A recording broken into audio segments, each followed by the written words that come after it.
Bismillah. Tata, on attendait ton appel. Comment vas-tu? Bien, ma chérie, comment vas-tu? Comment vont tes parents? Ils vont bien, répond Radia.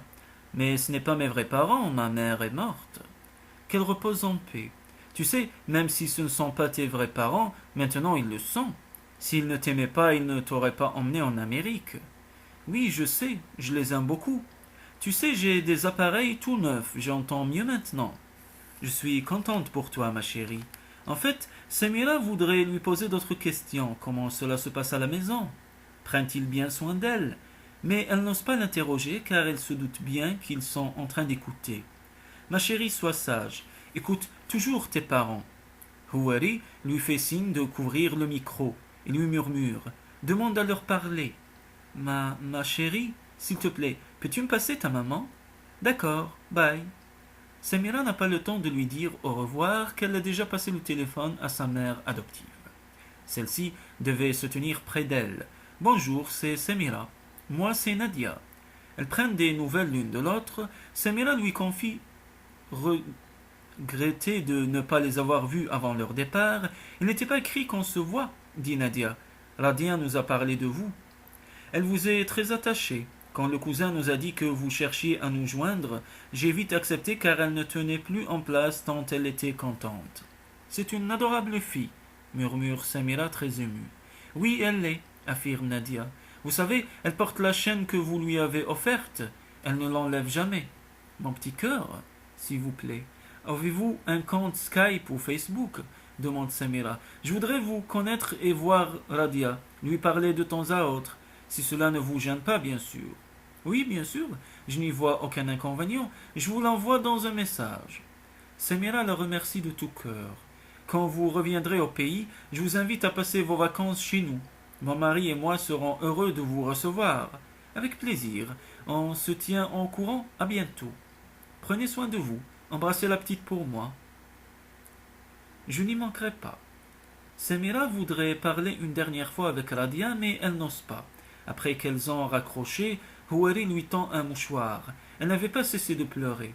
Allez, sèche tes larmes. Pour un premier contact, cela s'est bien passé.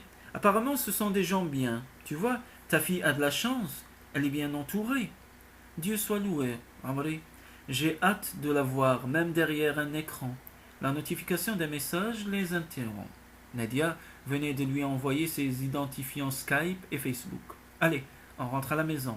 Nous avons nos affaires à ranger, lui rappelle-t-il. Demain, nous rentrons à la maison. La première chose que fait Samira, une fois rentrée chez elle, est de se connecter et d'envoyer des invitations à Nadia. Elle a l'impression que son cœur s'est arrêté. En jetant un coup d'œil sur ses publications et ses partages de photos, elle pleure de joie et embrasse l'écran de son smartphone. À défaut de pouvoir embrasser Radia, elle le fait sur les photos.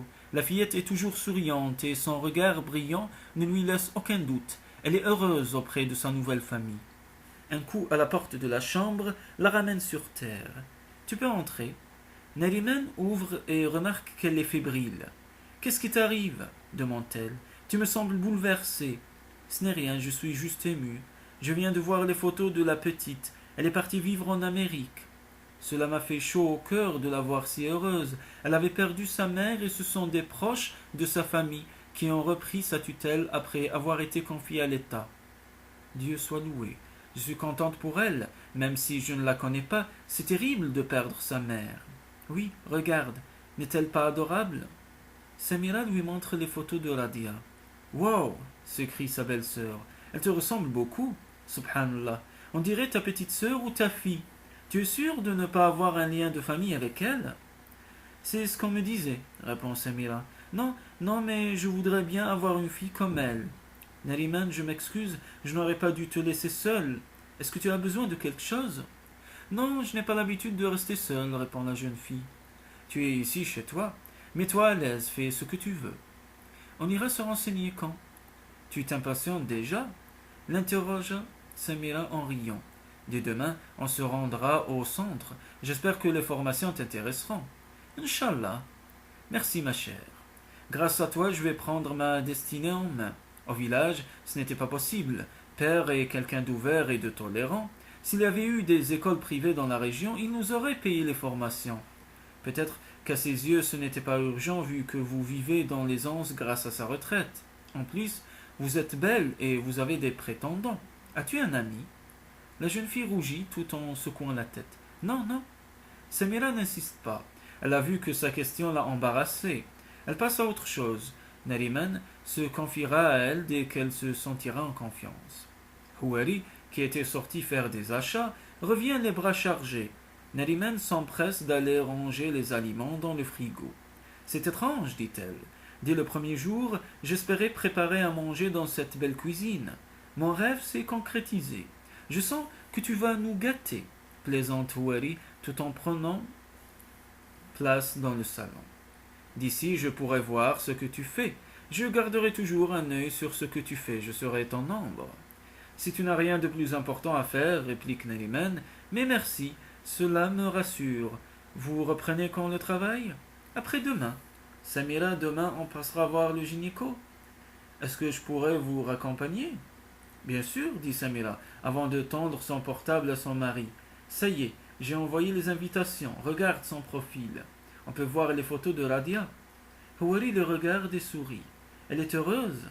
À notre tour de l'être.